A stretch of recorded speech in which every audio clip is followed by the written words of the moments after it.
ओम शांति। श्रीमद् भगवद गीता के दो अंतिम शब्द जो हैं वो परमात्मा शिव बाबा के द्वारा दिए हुए ज्ञान का जो एम ऑब्जेक्ट है, जो उसका लक्ष्य है, जो उसके द्वारा सिद्धि प्राप्त होती है, उसको बताते हैं। और वो अंतिम शब्द हैं नष्टो मोह स्मृति लब्ध। नष्टो मोह का अर्थ है न्यारा, हर चीज से न्यारा, और स्मृति लब्ध है एक परमात्मा का प्यारा। अब ये जो दो शब्द हैं न्यारा और प्यारा, इनको हमें अच्छी तरह से समझना है, क्योंकि गीता के शुरू में जो शिव बाबा हमको विधि बताते हैं वो उस पुस्तक में शुरू में दी गई है कि सारे ज्ञान की पढ़ाई जो है, जो बाबा के बच्चों को अन्य दुनिया के हर प्रकार के मनुष्यों के दिए हुए ज्ञान से अलग करती है, वो शुरू होती है आत्मा स्वरूप से कि तुम आत्मा हो। ये है विधि। इस विधि से ही सारी पढ़ाई करते करते हम अंत में जाके जो सिद्धि को प्राप्त करते हैं, विधि की सिद्धि क्या है, वो है नष्टो मोहा स्मृति लब्धा, अर्थात मैं दुनिया से न्यारा हो गया और बाबा का प्यारा हो गया। यानी दुनिया की तरफ मेरी पीठ हो गई और परमात्मा की तरफ अब मैं मिलने जा रहा हूं। अच्छा, अब दुनिया के अंदर हम न्यारे प्यारे का अर्थ क्या समझते हैं और कैसे उसको मिसयूज करते हैं, इसके ऊपर हमें ध्यान रखना होगा। हम क्या करते हैं कि जो चीजें हमें अच्छी नहीं लगती, जो हमारी रुचि के अनुसार नहीं, उससे हम न्यारे हो जाते हैं, और जो चीजें हमारी अपनी रुचि के अनुसार हैं उसके हम प्यारे हो जाते हैं। तो न्यारे और प्यारे का ये अर्थ नहीं है कि मेरी अपनी रुचि के अनुसार मैं कई चीजों को पसंद करूं, कई को नापसंद करूं। तो जब हम कहते हैं न्यारा और प्यारा, तो पहले हमें परमात्मा न्यारे और प्यारे कैसे हैं उसको देख करके भगवान कहता है बाप समान बनो। ब्रह्मा बाबा न्यारे और प्यारे कैसे बने? तो प्यारा इसीलिए है परमात्मा क्योंकि वो न्यारा है। हमको भी अगर सारी दुनिया से अलग हो करके दुनिया का भी प्यार पाना है और परमात्मा का भी प्यार पाना है, तो इसमें न्यारा शब्द बहुत इम्पोर्टेंट है। हम क्या करते हैं, कभी कभी जहाँ न्यारा बनना होता है वहाँ प्यारे बन जाते हैं, जहाँ प्यारा बनना होता है वहाँ न्यारे बन जाते हैं। इसलिए आप देखेंगे कि बिजली के तार में भी दो तारें होती है, एक नेगेटिव एक पॉजिटिव। अगर आप नेगेटिव को नेगेटिव से जोड़ते जाओ और पॉजिटिव से पॉजिटिव से जोड़ते जाओ तो करंट ठीक पास होता है। अगर कहीं उल्टा जोड़ दो तो फ्यूज हो जाता है। इसी प्रकार से जहां हमें न्यारे बनना है वहां हम न्यारे बनते जाएं, और जहां प्यारे बनना है वहां प्यारे बनते जाएं तो ठीक चलेगा। नहीं तो वहां फ्यूज होता है, यहाँ हमारी बुद्धि के अंदर कंफ्यूज हो जाता है। हम कंफ्यूज हो जाते हैं कि ज्ञान की रोशनी कहाँ चली गई, अंधकार कैसे आ गया, मूझ जाते हैं। इसलिए बाबा कहता है कि न्यारे और प्यारे का अर्थ देखो कि परमात्मा न्यायकारी भी है और दयालु भी है। दुनिया के अंदर अगर कोई न्याय करता है तो वो दया नहीं कर सकता, और अगर कोई दया करता है तो न्याय के साथ थोड़ा बहुत उसको कॉम्प्रोमाइज करना पड़ता है, तब जाके वो दया कर सकता है। लेकिन भगवान न्यायकारी भी है, पूरा न्यायकारी है और दयालु भी है, अर्थात उसके न्याय में दया भरी रहती है। ये कैसे हो सकता है? जैसे एक माता अपने बच्चे को शिक्षा देने के लिए एक चपत लगाती है, तो माता की चपत में प्यार भरा रहता है। शिक्षा के लिए चपत लगा रही है लेकिन प्यार भरा रहता है। उसको कितना फील होता है कि मेरे बच्चे को कहीं मेरी चपत ज्यादा ना लग जाए, इसी प्रकार से दुनिया के अंदर जो न्यारा रहता है वही हर चीज की प्रॉपर प्रोपोर्शन में देख सकता है। अब हमें देखना है कि न्यारे का अर्थ क्या है, हम कैसे न्यारा बने। तो हमको बाबा ने 2 पुष्पों के द्वारा ये शिक्षा दी हुई है, एक है कमल पुष्प और एक है गुलाब का पुष्प। कमल पुष्प न्यारेपन की निशानी है और गुलाब का पुष्प प्यारेपन की निशानी है। तो पहली बात यह है कि न्यारापन, तो न्यारेपन का जो भाव अर्थ है वो है मुक्ति, अर्थात हमें हर प्रकार के बंधनों से मुक्त होना है। और ये बंधन इस प्रकार के हैं, कई बंधन इतने सूक्ष्म हैं, कई बंधन हमें पता भी नहीं लगता हम उन बंधनों में बंधे हुए हैं। इसलिए हम समझते हैं हम न्यारे हैं, लेकिन हम न्यारे नहीं हैं। पहला बंधन ये है कि जैसे हमारा लौकिक और अलौकिक हमारी प्रवृत्ति है और प्रवृत्ति के साथ हमारी ईश्वरी सेवा है, कहीं हम उसके भी बंधन में तो नहीं है। कई बार आप देखते हैं कि हम प्रवृत्ति मार्ग वाले अपने घर में गीता पाठशाला खोल लेते हैं, अच्छा पुण्य का काम करते हैं, अर्थात वो प्रवृत्ति में रहते हुए भी एक ईश्वरीय पुण्य का काम करते हैं। लेकिन अब देखिए कि लौकिक प्रवृत्ति से तो न्यारे हो गए, न्यारे होकर उसमें काम करते हैं, परे वृत्ति रखते हैं। लेकिन जो सेवा केंद्र खोलते हैं या गीता पाठशाला खोलते हैं, उससे उनको प्यार हो जाता है। अर्थात गीता पाठशाला में जो भी सेवा करते हैं, उसमें जो भी विद्यार्थी आते हैं, अगर उनके अंदर बीच में आ जाता है मेरी गीता पाठशाला बहुत अच्छी है, ये मेरा विद्यार्थी बहुत अच्छा है, हम बहुत अच्छा समझाते हैं, तो क्या हुआ कि ये एक प्रकार की सोने की जंजीर है। तो भगवान कहता है ये भी एक बंधन है। अगर आपको कोई कहे कि इस गीता पाठशाला को तुम बंद कर दो तो आपकी स्थिति क्या रहेगी। इसलिए भगवान कहता है कि न्यारे का मतलब यह है कि कर्म करो लेकिन सेवा करो, लेकिन उसके बंधन में ना फंसो।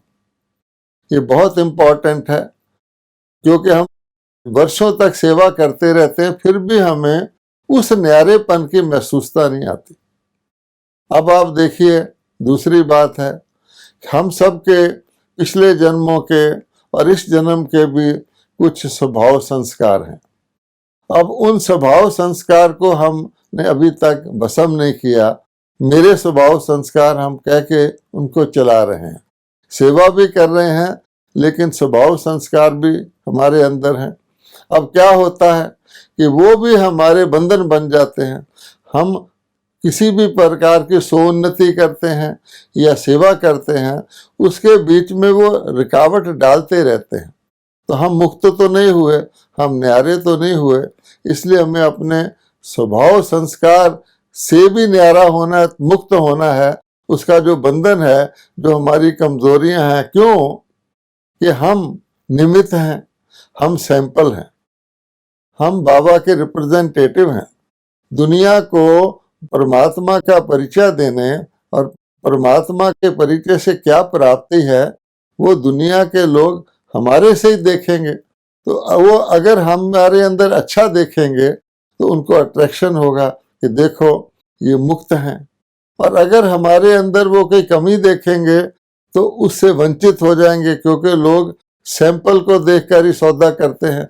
तो सैंपल तो बढ़िया होना चाहिए। तो हम एक प्रकार से परमात्मा की जो ज्ञान की धारणा है उसके सैंपल हैं। और इसी प्रकार से आप देखेंगे हमारे अंदर हम सेवा कर रहे हैं, हमारे अंदर संगठन में हमें सेवा करनी होती है, हमारे अंदर कई प्राकृतिक प्रकार की कई बंधन और परिस्थितियां आ जाती हैं, कोई भी प्रकार के हमारे अंदर संगठन के अंदर ही कुछ भेदभाव पैदा हो जाता है, तो उसमें भी हम न्यारे रह सकते हैं। कभी कभी हम अपनी विशेषता के ही बंधन में आ जाते हैं कि हमारी विशेषता कुछ होती है, उस विशेषता को प्रकट करने के लिए, उसको कार्यान्वित करने के लिए हम कई अन्य नॉर्मल रूटीन लाइफ को छोड़ देते हैं। हम अपने समय का ध्यान नहीं रखते, शरीर का ध्यान नहीं रखते, खाने पीने का ध्यान नहीं रखते, यहाँ तक कि योग के समय में भी हम उस विशेषता से सेवा करते रहते हैं, कभी कभी मुरली भी नहीं सुनते। इसलिए बाबा कहता है ये भी एक प्रकार का बंधन है। इसी प्रकार से हमारा ये पुराना कलयुगी जड़ जड़ी बास भूत शरीर है। इस शरीर के अंदर भी कई प्रकार की व्याधियां आ जाती हैं। अब व्याधियां जो आती हैं वो तो हमारे पिछले कर्मों के अनुसार, ड्रामा के अनुसार आती हैं, लेकिन उन व्याधियों के कारण कई बार हम शरीर के खिंचाव में आ जाते हैं, यानी अपनी हमारी स्थिति डामाडोल हो जाती है। हम बॉडी की तरफ ज़्यादा ध्यान देने लग जाते हैं और सारे ड्रामा को, सारे उसको हम भूल जाते हैं कि हमारा हिसाब किताब है, ये तो चुकतू करना है, लेकिन हमारी अवस्था उसमें डगमग क्यों हो। तो हम देखते हैं ये भी एक प्रकार का शरीर का बंधन भी आ जाता है। जो हमारे बड़े जो पूर्वज रहे हैं, जिन्होंने पास विद ऑनर किया है, उनको आप देखेंगे उनको भी बड़ी बड़ी व्याधियां आई, लेकिन उनकी जो स्थिति थी वो बहुत अलग तरह की थी। दादी प्रकाश मणि जी, जब उनकी बॉडी के साथ बहुत सारे डॉक्टरों ने कई प्रकार की नालियां लगाई हुई थी, तो डॉक्टर उनका आया और पूछा आप कैसी हैं। तो दादी जी ने कहा मैं बिल्कुल ठीक हूँ। उसने कहा मैं आपका डॉक्टर हूँ, आपके शरीर में मैंने इतने प्रकार की नलियां लगाई हुई हैं, ज़रूर आपको कुछ पेन हो रहा होगा, आप कहती हैं मैं ठीक हूँ। तो दादी जी ने कहा तुमने प्रश्न ही गलत पूछा है। अगर प्रश्न पूछते आपका शरीर कैसा है तो मैं बताती। आपने पूछा तो आप कैसी हैं। मैं तो आत्मा स्वरूप में अपने कर्मों का हिसाब चुकतू कर रही हूँ, बाबा की याद कर रही हूँ, बाबा सूली से कांटा कर रहा है, मैं तो बिल्कुल ठीक हूँ। अब ये देखिए स्थिति। इसलिए जब हमें बाबा कहता है तुम कमल फूल समान बनो, और हमारा जो एम ऑब्जेक्ट है विष्णु का, उसके 4 जो अलंकार दिखाए गए हैं, उसके अंदर विशेष अलंकार कमल का दिखाया गया। अब विष्णु का कमल से क्या काम। देवताओं के मंदिरों में कमल के पुष्प नहीं रखा जाता, ना उनके गले में कभी कमल के पुष्पों की माला पहनाई जाती है। अर्थात अगर हमने देवी गुणों को धारण करना है तो हमें मुक्त होना पड़ेगा, अर्थात न्यारे होना पड़ेगा। तो जो हमारा लक्ष्य है, पहला लक्ष्य है मुक्ति, दूसरा लक्ष्य है जीवन मुक्ति। कोई व्यक्ति मुक्त ना हो और वो जीवन मुक्ति को नहीं पा सकता। इसलिए हमको अच्छी तरह से ध्यान रखना है कि हमें नष्टो मोहा अर्थात बंधन मुक्त बनना है। उसी के लिए बाबा ने हमें लक्ष्य दिया हुआ है कि बच्चे तुम योग बहुत समय से लगा रहे हो, अमृत वेले भी खास तौर पे ध्यान रखते हो हम मुक्त हों, लेकिन तुम ये ध्यान रखो कि जब तक तुम इस योग को तपस्या में नहीं बदलोगे, आजकल बाबा यही कह रहे हैं तपस्वी मूर्त बनो, अब तुम ब्राह्मण से फरिश्ता बनो, अब तुम योग को ज्वालामुखी रूप दो, क्योंकि उसी में हमारे ये सारे जो बंधन हैं ये मुक्त होंगे। इनका ज्ञान होना भी आवश्यक है कि ये बंधन हमारे पास है कि हम सेवा करते हैं, उसकी जो प्राप्ति उसमें भी हम मैं को ले आते हैं कि मैंने सेवा की है, तो उसको छोड़ने में कठिनाई हो जाती है। तो बाबा ने हमको 2 शब्द दिए हुए हैं कि बच्चे तुम मैं और मेरा, ये 2 शब्द सारा दिन यूज करते हो, लेकिन इसको अगर तुमने बंधन मुक्त होना है तो मैं बाबा का बच्चा और मेरा बाबा, जिसको कहा जाता है कि एक बाप एक नामी बनना और एकानॉमी करना, अर्थात बाकी चीजों से मुक्त होना, व्यर्थ को साधारणता को खत्म करना। अब दूसरी बात आती प्यारा।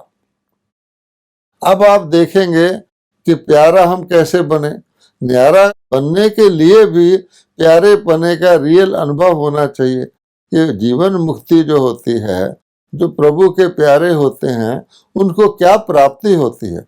उनको इतनी जबरदस्त प्राप्ति होती है, अगर उस प्राप्ति का हम जरा सा भी अनुभव कर लेते हैं तो हमारे लिए नष्टो मोहा बनना तो मुश्किल है ही नहीं। क्योंकि बाबा कहते हैं कि 63 जन्म जिनके साथ तुमने मोह रखा, जिनके साथ तुमने बर्ताव किया, जिनसे तुमने सुख शांति की एक्सपेक्टेशन की, मिला क्या।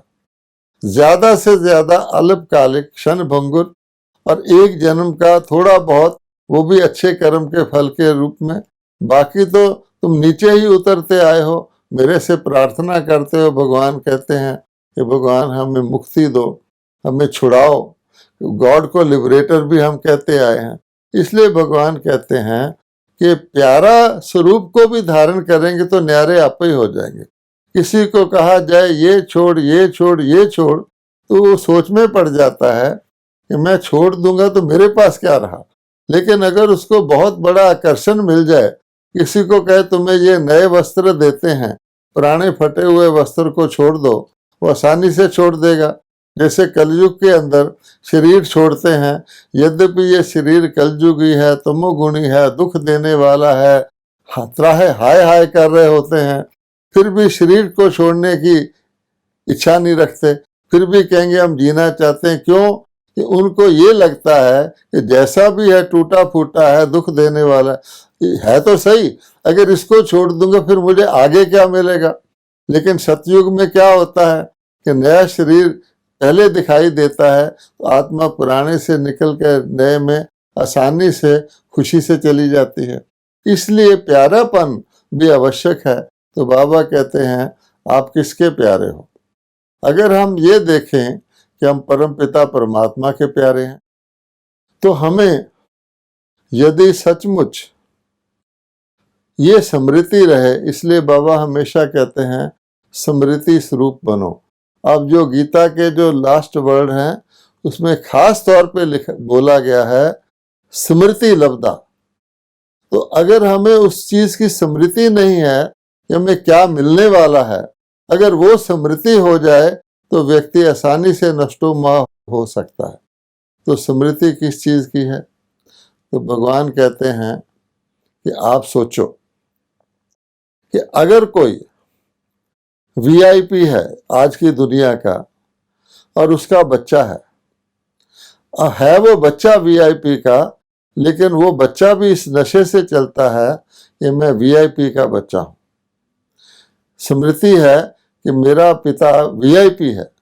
जैसे राजा का बच्चा राजकुमार है, अब राजकुमार को कितना नशा रहता है कि मैं राजा का बच्चा हूं। एक थानेदार का बच्चा भी कितने कॉन्फिडेंस से चलता है कि मैं थानेदार का बच्चा हूं, और लोग भी उसको उस नजर से देखते हैं कि भाई देखना ये थानेदार का बच्चा है। तो अगर हम ये स्मृति रखें कि हम परम पिता परमात्मा के बच्चे हैं, परम पिता परमात्मा ने खुद सारी दुनिया की आत्माओं में से ढूंढकर हमें अपना बच्चा बनाया है, हमें अपना गोद का बच्चा बनाया है, तो हमें लायक समझ के बच्चा बनाया है। तो बच्चा जो होता है वो पिता की सारी ही इनहेरिटेंस का अधिकारी होता है। इसलिए हम हमेशा कहते हैं कि सफलता विजय हमारा जन्म सिद्ध अधिकार है। जन्म सिद्ध अधिकार अर्थात हमारा जन्म से ही हमको इस प्रकार की शक्ति मिल जाती है कि हम सदा विजयी ही हैं, सदा सफल ही हैं। अब वो कैसे मिल जाती है कि जैसे राजा के बच्चे को फील होता है कि मैं राजकुमार हूं, तो उसको बहुत सारी खुशियां मिलती हैं कि सारी मलकियत सल्तनत मेरी है। तो राजा भी अपने बच्चे को उसी दृष्टि से देखता है। जैसे मुस्लिम धर्म में कहा जाता है कि वो कहता है, बच्चा कहता है पिताजी को आप इतनी सारी प्रॉपर्टी के मालिक हो, तो उनका क्या सलाम इस तरह करते हैं, मालिकम सलाम, सलाम मालिकम। पहले वो कहता है सलाम मालिकम, क्या मेरे पिताजी आप सारी चीज के मालिक हो, आपको सलाम। तो पिता उसको किस नजर से देखता है कि ये सारी मालकियत तो तेरे लिए ही है। वो फिर कहता है जवाब में मालिकम सलाम, सलाम अलैकुम मालिकम सलाम। अब भगवान ने हमको अपना बच्चा बनाया, तो परमात्मा का उत्तराधिकार या परमात्मा की इनहेरिटेंस क्या है? आप सोचिए कि परमात्मा कहते हैं कि मेरी सारी इनहेरिटेंस बच्चों के लिए है, मैं उनके लिए हथेली पर स्वर्ग लाता हूँ, उनको सतयुगी देवी देवता बनाता हूँ, और उनको 21 पीढ़ी के लिए इतना इनहेरिटेंस देता हूँ जो उनको 21 पीढ़ी तक कुछ जिसको कहते हैं मेहनत करनी ही नहीं पड़ती। मेरी दिए हुए उपहारों के आधार पर ही वो 21 पीढ़ी 2 युग जीते हैं। तो बाबा कहते हैं अगर हमको ये स्मृति रहे, हम स्मृति लब्ध रहें कि परमात्मा का केवल बच्चा मात्र बनने से हमें ये अधिकार प्राप्त होता है कि हम 21 पीढ़ी के लिए कोई आसान नहीं, सदा हमारी निरोगी काया रहती है, सदा हम धन धान्य संपन्न रहते हैं, हर चीज अथाह रहती है और किसी भी प्रकार का दुख का तो वहाँ नाम ही नहीं। स्वर्ग को कहते सुख धाम है। हम उस सुख धाम के अधिकारी सिर्फ भगवान का बच्चा बनने मात्र से बन जाते हैं। हमारी परमात्मा की स्मृति अर्थात याद, 1 सेकंड की याद से हमारी पद्म की कमाई हो जाती है, क्योंकि उस स्मृति में हमारे अंदर वो जो खुशी प्राप्त होती है, वो जो रूहानी नशा प्राप्त होता है, उससे हमारा झलक फलक ही बदल जाती है। जैसे आप किसी गरीब के बच्चे को देखेंगे, किसी गरीब आदमी को देखेंगे और किसी राजा को देखेंगे तो उन दोनों के चेहरे में बहुत फर्क होगा। तो वो समझेगा मैं गरीब हूँ, मैं तो दास हूँ। तो बाबा कहता है कि द्वापर से लेकर तुम मेरे भक्ति करते आए, मेरे दास बनते आए, भगवान तेरे चरणों की धूल है, एक बूंदी दे दे, तू प्यार का सागर है। अब भगवान कहता है सारा सागर आपके लिए खुला है, शांति का सागर, प्रेम का सागर, सुख का सागर। इसलिए परमात्मा कहते हैं कि पहली बात, अगर हमने प्यारे बनना है और दुनिया से न्यारे आसानी से बनना है तो कमल से बदल कर कमल की स्थिति आपे बन जाएगी अगर आप रूहे गुलाब बनोगे। आप देखेंगे कि विश्व के सभी फूलों में गुलाब को किंग ऑफ फ्लावर्स कहा जाता है। उसकी खुशबू बहुत ही अच्छी होती है और उसकी पंखड़ियां सुर के साथ जुड़ी होती हैं, अर्थात वो ऐसी श्रेष्ठ आत्माएं होती हैं जिनका बीच में परमात्मा के साथ कनेक्शन होता है। गुलाब के कितने फायदे, गुलाब जल कितने काम में आता है। तो भगवान कहते हैं गुणों से भरपूर, सर्वगुण संपन्न परमात्मा के प्यारे तुम लोग बनते हो। बाबा ने हमें बताया है कि खुशी जो है वो संगम युग पर सभी बच्चों का के लिए परमात्म गिफ्ट के रूप में सब बच्चों को मैं देता हूँ। जन्म घुट्टी जैसे किसी की होती है, कोई भी ब्राह्मण बनता है तो सिर्फ संगम युग पर ही उसको अति इंद्रिय सुख की प्राप्ति होती है। सुख भी नहीं, अति इंद्रिय सुख, जो इंद्रियों से परे का सुख है, जिसको हम आनंद कहते हैं, उसकी प्राप्ति होती है।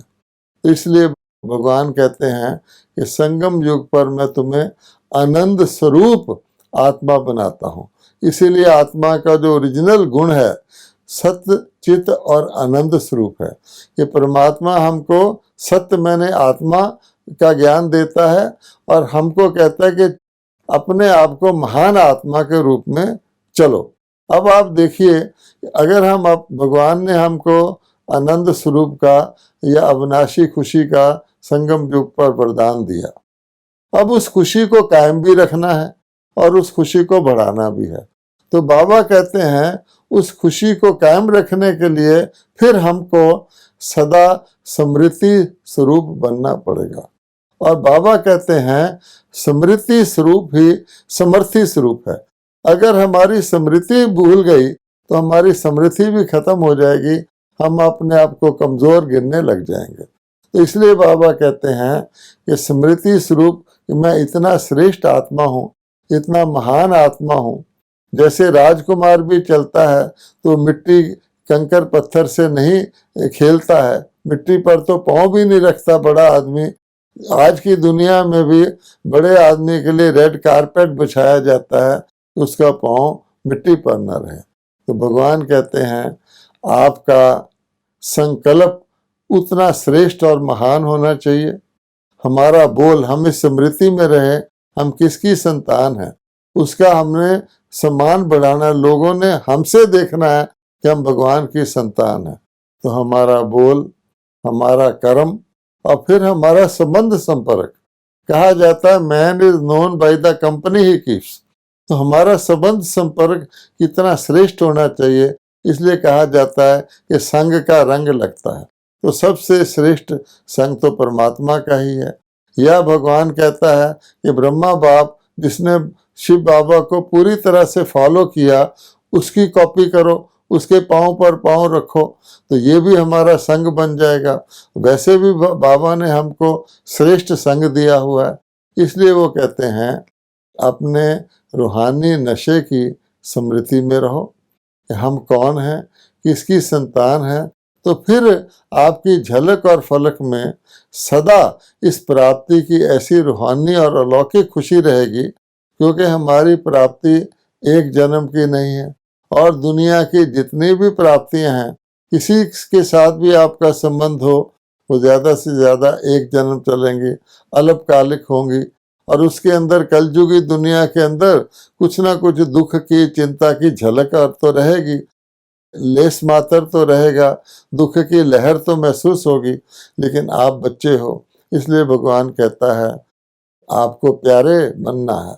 प्यारा बनेंगे मेरा तो न्यारे बन जाएंगे, और मेरे प्यारे तो आप हो ही, क्योंकि आप मेरे उत्तराधिकारी हो, मेरी संतान हो। मैंने ना केवल आपको जन्म दिया है, अलौकिक जन्म दिया है, अर्थात गोद में लिया है, आपको मैंने परम शिक्षक के रूप में, जिसको आज गीता ज्ञान कहते हैं, सचमुच वो ज्ञान देकर, गीता के अंदर तो बहुत काल बाद पुस्तक लिखा गया है, उसमें तो बहुत कुछ आगे पीछे हो गया है, गीता पढ़ने से तो व्यक्ति कंफ्यूज होता है, फिर भी यादगार तो है। तो मैं तो आपको इस समय डायरेक्ट गीता का भगवान तुमको लायक भी बना रहा हूँ, ज्ञान भी दे रहा हूँ, और साथ साथ भगवान कहते हैं कि अब मैं तुमको नष्टो मोहा बना के फाइनली इस दुनिया से मोह रखने का तो फायदा नहीं है, ये तो विनाशी दुनिया है, और इसका तो एक दिन भी दुनिया आगे चलती है तो दुख ही बढ़ता है, हम दुनिया में देख रहे हैं। इसको तो अन्य आत्माओं को भी हमें मुक्ति दिलाने का बाबा ने काम दिया हुआ है। बाबा ने कहा है आपको मैंने इतने खजाने दिए, लेकिन उन खजानों को वैसे ही वैसे नहीं रखना है, उनको यूज करना है, यूज करने से खजाने बढ़ेंगे। अगर हम ज्ञान का खजाना अपने पास ही रखते हैं तो ज्ञान दूसरों को देते हैं तो ज्ञान बढ़ता है।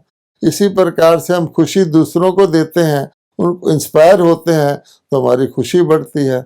इसी प्रकार से हम अगर अपनी मुक्त अवस्था को, सचमुच मुक्त अवस्था हमारी देखकर दूसरे भी मुक्त होने के लिए प्रेरणा पाते हैं और मुक्त होते हैं, तो हमारा वो भी उस भाग्य बढ़ता है, हमारा जमा होता है।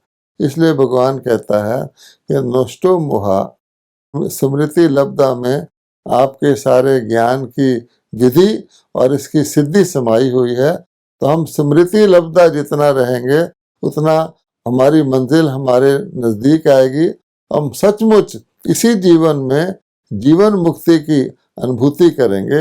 वो फिर जीवन मुक्ति सतयुग में जाके ऑटोमेटिकली, भगवान कहता है यहाँ स्वराज्य अधिकारी बनो, आपका मन मुक्त हो, आपका मन किसी चीज के भी बंधन में फंसे नहीं, तो मन जीते जगत जीत, यही सतयुग में जाकर के आप जो है विश्व राज्य के, विश्व के सतयुगी दुनिया के अधिकारी बनते हो।